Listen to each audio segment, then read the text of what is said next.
Academy for Social Change presents Parody. You and your friend Mal are walking downtown when you pass a store that's playing a new top charting pop song. It, like many other summer jams, is about a Friday night party that gets out of control.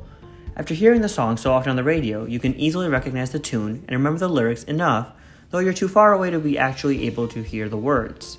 As a spur-of-the-moment decision, you decide to have a bit of fun and make up new lyrics to the pop song. You sing about two friends wandering aimlessly on a hot Saturday afternoon.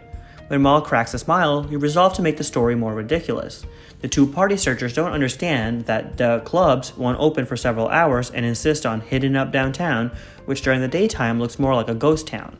With the hot summer sun and their lack of forethought, it isn't long before the two friends pass out from dehydration right outside the establishment they visited previous Friday night. Recalling the original song's copious use of autotune, you sing this conclusion as off-key as you can manage. By the time you're finished, Mal is laughing so hard she insists you stop walking so she can catch her breath. When you imitated the original Summer Jam song and sang your own amusing version of it, you created a parody.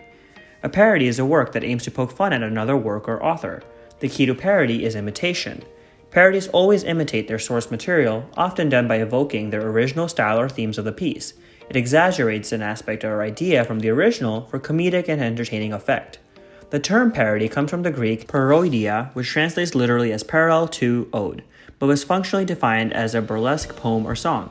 Parody was first used in the 1400s to refer to the termination of a period of time.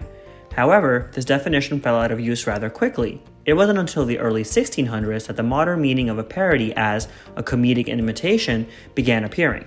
The term gained popularity in the following century and began to be used as a verb in the mid-1700s.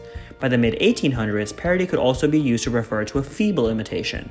While this extended use is not in danger of becoming obsolete, it is not as popular as parody's meaning as a literary device.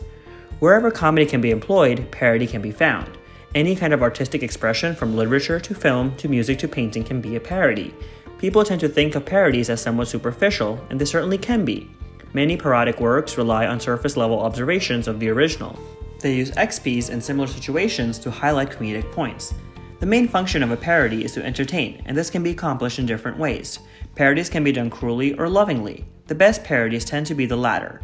After all, parodies assume knowledge of the original material, and if consumers of the original are looking for more material in your parody, odds are they like the source work. Furthermore, parodies that can acknowledge the initial charm of their material tend to put more effort and thought into their imitation.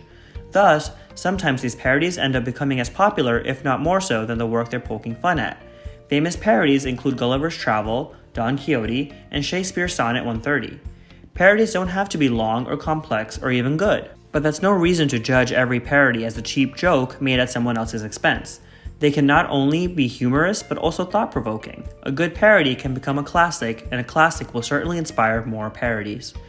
Now it's your time to think further. What was the last parody work you read or viewed? How do you think the original creator feels about the parody work?